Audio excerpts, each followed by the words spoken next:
There is something terrifying about how confidently we define prayer while we barely understand it. Ask any believer what prayer is, and almost immediately the answer comes: communication with God. Communication, such a simple word, a word that requires two voices, two hearts, two moments of listening. Yet somehow, when it comes to God, we have turned communication into a performance, into panic, into noise, into endless talking. We enter prayer already prepared with speeches, requests, demands, complaints, and expectations. We speak so much that there is barely room left for heaven to breathe. And then we rise from our knees, pick up our phones, return to distractions, and continue our routines, fill every silent space with noise. Then later cry, God isn't speaking. But tell me, how can you hear a whisper when your life is addicted to noise? Maybe heaven was never silent. Maybe your distractions were simply louder than his voice. Maybe God spoke in the stillness you rushed out of. Maybe he answered in the silence you interpreted as abandonment. Maybe he was saying stay, but we don't stay. We visit prayer the same way strangers visit hotels, briefly and temporarily. We pour out words without ever offering God the dignity of being heard back. And what breaks me is that we know better. We know how communication works. We know how to listen when it comes to relationships. We know how to wait for replies from people we love.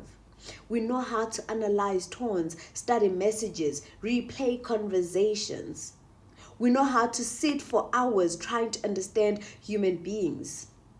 But with God, we rush him, interrupt him, reduce him to divine emergency contact.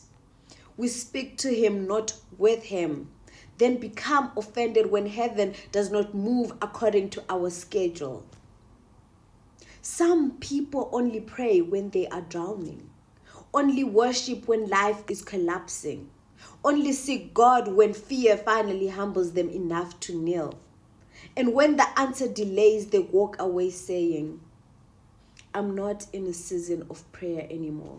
I'm not serving anymore. God didn't answer my prayer. But has God stopped being faithful every time you became inconsistent? Did he stop waking you up because you stopped reading his word? Did he remove his mercy because you became distant? Did he stop loving you because your worship became performative? No. That is the terrifying beauty of God.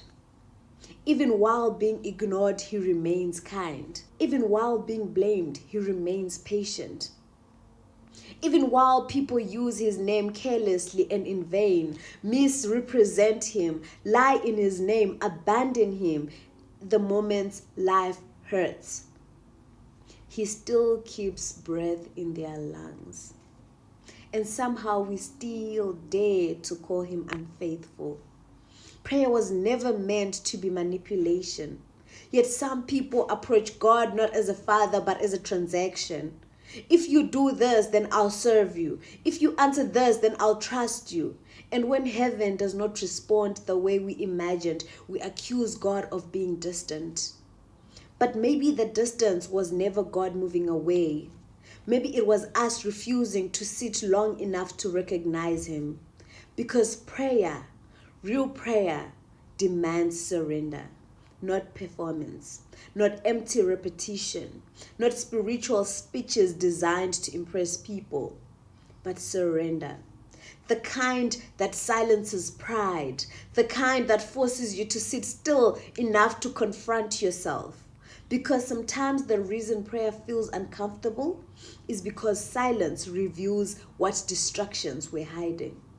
Prayer reveals impatience, reveals entitlement, reveals pride, reveals how often we seek God's hand without actually seeking his heart. And maybe that is why some people avoid quiet time with him. Because silence with God is honest. There is no filters there, no church performances there, no religious vocabulary can hide you there. It is just you, your soul, and the Holy God who sees beyond every rehearsed sentence. And maybe that is why we kept talking, because talking feels safer than listening. Listening means surrendering control. Listening means accepting correction. Listening means understanding that God is not just a genie assigned to do our desires. He is Lord, holy, wise beyond our emotions. And sometimes his silence is not rejection. Sometimes it is instruction. Sometimes it is protection. Sometimes it is God teaching you that faith is deeper than immediate answers. We say God isn't speaking. Meanwhile, he has been speaking through scriptures, through conviction, through wisdom, through waiting, through peace, through correction, through people, through closed doors, through open ones, through the very breath you keep waking up with.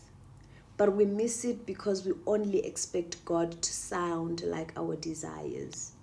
And I'm not saying this to condemn you. I say this with frustration, yes, but also grief. Because imagine how different our relationship with God would become if we actually treated prayer like communication. Imagine entering prayer not only prepared to speak, but prepared to hear. Imagine valuing his presence more than his presence. Imagine staying long enough for the room to become sacred. Long enough for your thoughts to quiet down. Long enough for your spirit to finally recognize the voice of the one you claim to love. Because prayer is not measured by how long you speak. Prayer is measured by how deeply you commune. And communion requires listening. So no, don't just enjoy the rhythm of these words. Feel them. Let them confront you. Let them challenge the version of prayer you have normalized. Because prayer was never supposed to be a desperate monologue filled with noise and demands. Prayer was meant to be the place where a child of God learns how to sit with the Father, to speak, to listen, to trust, to wait, and maybe, just maybe, heaven has been waiting this entire time for us to finally become quiet enough to hear God.